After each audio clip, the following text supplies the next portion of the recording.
sedikit demi sedikit kejanggalan kasus terhadap pengacara vokal Alvin Lim mulai terkuak.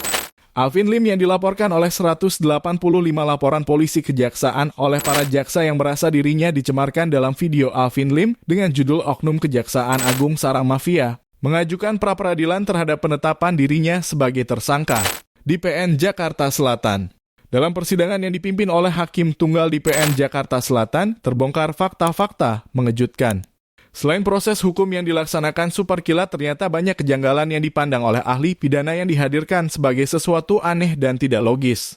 Pertama, penyidik sudah mengetahui bahwa kapasitas Alvin Lim dalam perkara terkait adalah sebagai advokat yang menjalankan tugas, sehingga sangat wajar menceritakan kronologis kejadian dan aduan yang dilayangkan ke kejaksaan.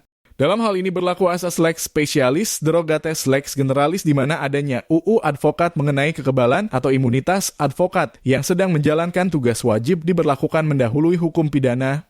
Pasal 16 UU advokat menjelaskan bahwa seorang advokat dalam menjalankan tugasnya tidak dapat dituntut baik pidana maupun perdata. Penyidik Polri dalam hal ini menerobos rambu hukum yang ada dan mengabaikan UU advokat. Kedua adalah tidak dilakukannya penyelidikan dan penyidikan untuk mengungkap pelaku dan saksi kunci dari kejadian video yang diduga isinya pencemaran.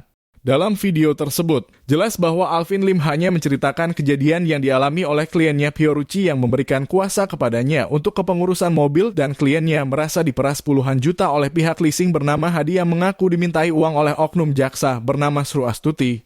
Seharusnya lah dibuktikan dengan penyidik memanggil dan memeriksa Hadi sebagai saksi apakah benar Hadi yang menyampaikan hal tersebut kepada Alvin Lim. Jika benar Hadi yang bilang dan ada bukti pembayaran dari Hadi ke Sru, maka dengan jelas bahwa peristiwa yang dituduhkan itu terjadi dan bukanlah pencemaran nama baik dan fitnah, melainkan FAKTA yang terjadi.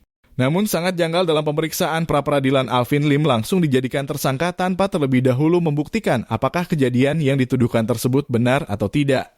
Nampak dengan jelas penyidik tidak mau membuat terang sebuah tuduhan melainkan hanya ingin mengkriminalisasi Alvin Lim.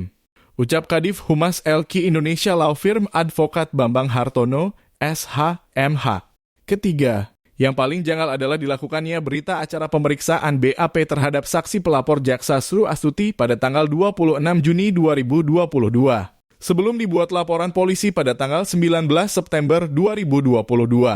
Hal ini tercantum dalam daftar barang bukti yang disampaikan oleh penyidik Polri dalam persidangan pra-peradilan. Bagaimana bisa ada pemeriksaan kepada seseorang sebelum laporan polisi bahkan dibuat oleh pelapor? Atas dasar apa dilakukan pemeriksaan jika belum ada laporan? Selayaknya sesuai hukum pemeriksaan dilakukan SETELAH adanya laporan polisi dan setelah keluar surat perintah kepada penyidik dan bukannya sebelumnya. Ahli pidana yang dihadirkan oleh pihak kepolisian saja tertawa dan berkata hal tersebut tidak logis. Herannya polisi dengan sewenang-wenang dengan cepat menjadikan Alvin Lim yang notabene adalah seorang advokat dan aparat penegak hukum sebagai tersangka tanpa mengikuti aturan hukum yang benar dan berlaku di negara Indonesia. Tegas Advokat Bambang Hartono, SH. MH hal-hal yang dilakukan pemerintah dan terjadi kepada Advokat Alvin Lim. Advokat Denny Indrayana, Ketua IPW Advokat Sugeng Teguh Santoso. Dengan mempidanakan mereka pencemaran nama baik dan fitnah adalah bentuk nyata proses kriminalisasi dan pembungkaman terhadap advokat yang menjalankan tugas dan membela kepentingan masyarakat. Hal ini jika dibiarkan maka akan merusak tatanan hukum di Indonesia. Presiden Jokowi wajib menyoroti hal ini sebagai pimpinan tertinggi negara. Indonesia adalah negara konstitusi, seharusnya lah semua aparat penegak hukum menghormati dan menaati hukum yang berlaku. Tidak menggunakan kekuasaan dengan sewenang-wenang sebagai alat mencelakai penegak hukum lain yang sedang menjalankan tugasnya. Lanjut Kadif Humas LQ Indonesia Law Firm.